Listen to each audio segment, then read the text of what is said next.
Paikpara development অর্গানাইজেশনের উদ্যোগে পরিবেশ সচেতনতা বৃদ্ধির লক্ষ্যে এক বিশেষ বৃক্ষরোপণ কর্মসূচি অনুষ্ঠিত হয়েছে। এই কর্মসূচিতে বিভিন্ন প্রজাতির ফলজ, বনজ এবং ঔষধি গাছ রোপণ করা হয়। বিস্তারিত দেখুন শহীদুল ইসলামের তথ্যচিত্রে। সংগঠনটি 2019 সাল থেকে বিভিন্ন উন্নয়নমূলক কার্যক্রম পরিচালনা করে আসছে। তারই ধারাবাহিকতায় পাইকপাড়া বিল জলেশ্বর মাঠ সংলগ্ন রাস্তার দুই পাশে প্রায় 2 কিলোমিটার এলাকা জুড়ে 1000 পিচ ঔষধি এবং শোভাবর্ধনকারী বৃক্ষের চারা রোপণ করা হয়েছে।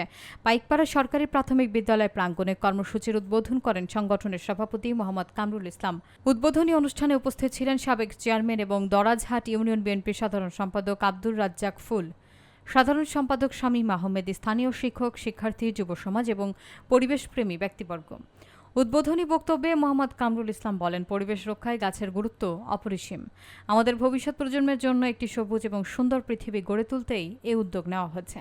তিনি জানান, আগামী 1 মাসব্যাপী পাইকপাড়া ইউনিয়নের বিভিন্ন শিক্ষা প্রতিষ্ঠান এবং খোলা জায়গায় প্রায় 1000 গাছ রোপণের পরিকল্পনা রয়েছে। অনুষ্ঠানে স্থানীয় বাসিন্দারা বৃক্ষরোপণে অংশগ্রহণ করে পরিবেশ রক্ষায় নিজেদের প্রতিশ্রুতি পুনর্ব্যক্ত করেন। পাশাপাশি স্থানীয় জনপ্রতিনিধিরাও এই উদ্যোগকে সাধুবাদ জানিয়ে ভবিষ্যতে এমন কর্মসূচিতে সর্বাত্মক সহযোগিতার আশ্বাস দেন। পাইকপাড়া ডেভেলপমেন্ট অর্গানাইজেশন কর্তৃক আয়োজিত বিল জলেশ্বর মাঠের বৃক্ষরোপণ কর্মসূচির অংশগ্রহণে উপস্থিত আছেন আমাদের পাইকপাড়ার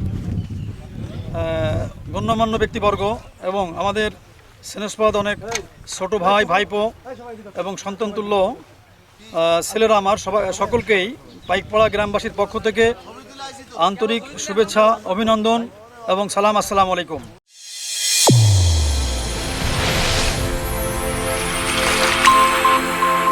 চ্যানেল A1 হৃদয়ের স্পন্দন।